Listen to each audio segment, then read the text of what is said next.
ایک سوال میں آپ سے پوچھتا ہوں، آج رمضان میں یہ بہت ضروری ہے، کیونکہ رمضان ہونے کے بعد بھی سب کو پتہ ہے کہ چاند دکھتے ہی اللہ شیطانوں کو قید کر لیتا ہے، یہ سب کو پتہ ہے۔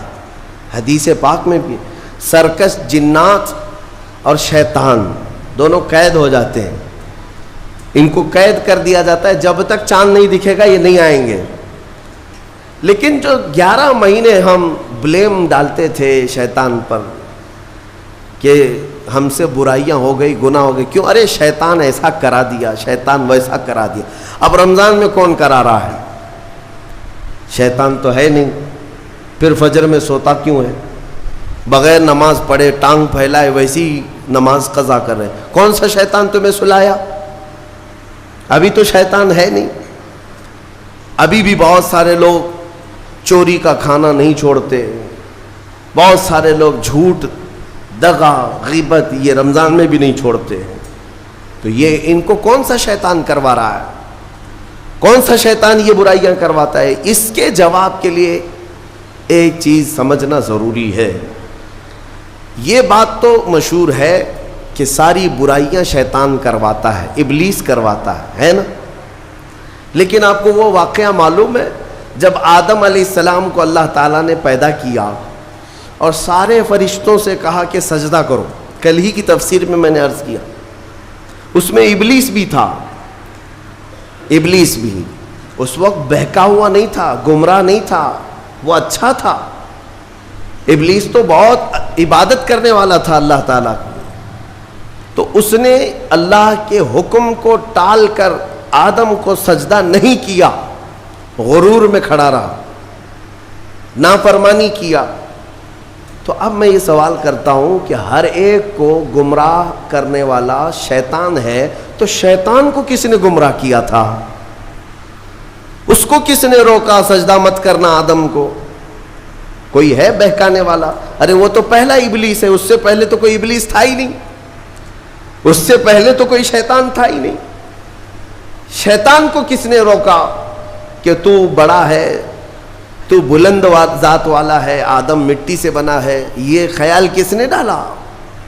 کون سا شیطان تھا اس سے پہلے؟ یہی بات سمجھنے کی ہے۔ محدثین نے مفسرین نے فرمایا ابلیس کو جس چیز نے سجدہ کرنے سے روکا وہ نفس امارہ ہے، وہ نفس ہے جو آج بھی تمہارے ساتھ ہے۔ ہاں شیطان تو قید ہو جاتا ہے رمضان کے شروع ہوتے ہی، لیکن نفس تو ساتھ میں رہتا ہے۔ اب پتہ چلا کہ رمضان میں جو کچھ بھی غلطیاں یا کوتاہیاں یا گناہ کچھ لوگوں سے سرزد ہوتے ہیں تو یہ نفس کے پجاری ہیں، نفس ان کے ساتھ ہے، یہ نفس کی غلامی میں آ گئے اور نفس کے شکار ہو گئے۔ اسی لیے قرآن میں اللہ تعالیٰ نے اپنے رسول سے بھی یہ فرمایا اَرَأَيْتَ مَنِ اتَّخَذَ إِلَٰهَهُ هَوَاهُ أَفَأَنْتَ تَكُونُ عَلَيْهِ وَكِيلًا۔ اے رسول کیا آپ نہیں دیکھتے کچھ لوگ ایسے ہیں جنہوں نے اپنے نفسانی خواہشات کو اپنا خدا بنا لیا ہے، اپنی خواہشات کو اپنا خدا بنا لیا ہے۔ اے رسول کیا آپ ایسوں کی سفارش کریں گے، ایسے لوگوں کی وکالت کریں گے؟ یعنی رب تبارک و تعالیٰ نے فرمایا کچھ لوگ وہ ہیں جو اپنی خواہشات کی پوجا میں ہیں۔ کیا مطلب خواہشات کی پوجا؟ کیا مطلب ہے اپنے خواہشات کے پیچھے چلنا؟ مطلب یہی ہے کہ جو دل میں آیا اس بندے نے یہ سوچ لیا اسے کرنا ہی ہے مجھے، یہ خواہشات کے پیچھے چل رہا ہے۔ ہاں تمہیں آرام کی فکر ہوئی، تم نے خدا کے فرمان کو ٹال دیا لیکن اپنی نفس کی سن لیا۔ اللہ تبارک و تعالیٰ کا حکم کچھ اور ہے لیکن تمہاری طبیعت کچھ اور چاہ رہی ہے۔ رب تبارک و تعالیٰ کا حکم تھا صبح صبح تمہیں اپنے گھر بلا رہا تھا، لیکن تم نے اس کی نہیں سنی، اپنے من کی سنی، اپنے نفس کی۔ تو یہی تو ہوا نفس کی پوجا، یہی ہے نفس کی عبادت، نفس کی پرستش، جس کو قرآن میں کہا گیا ہے کہ کچھ لوگ ایسے ہیں جنہوں نے اپنی خواہشات کو خدا بنا لیا ہے۔ یہ نفس امارہ جس کے بھی اوپر حاوی ہو جاتا ہے، اچھے اچھوں کو یہ ان کا تقوی بھسم کر دیتا ہے، ایمان سے بھی دور کر جاتا ہے۔ اس لیے میرے عزیزوں، میں جو عرض کرنے جا رہا ہوں وہ یہ ہے کہ کہ ہمارے لیے زندگی میں سب سے بڑا چیلنج اپنے نفس امارہ سے لڑنا. آپ کو پتہ ہے رسول پاک صلی اللہ تعالیٰ علیہ وسلم ایک جہاد سے جب واپس مدینے تشریف لا رہے تھے, وہ جہاد بہت سخت تھا, صحابہ زخمی تھے, بہت گھماسان کی لڑائی ہوئی تھی, لیکن جب واپس مدینے آ رہے تھے تو میرے آقا نے ایک جملہ فرمایا تھا, رجعنا من الجہاد الاصغر الى الجہاد الاکبر.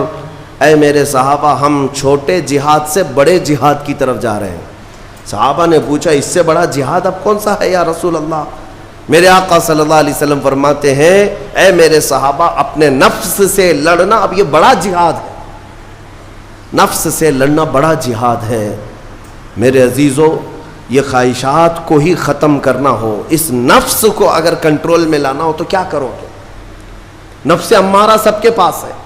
قرآن میں مولا فرماتا ہے, وما ابرئ نفسی ان النفس لامارۃ بالسوء الا ما رحم ربی. کوئی اپنے نفس سے بچ نہیں پائے گا سوائے وہ شخص جس پر میرا رب رحم فرمائے. اللہ کا رحم جس پر ہو گیا وہ اپنے نفس سے بچ جائے گا.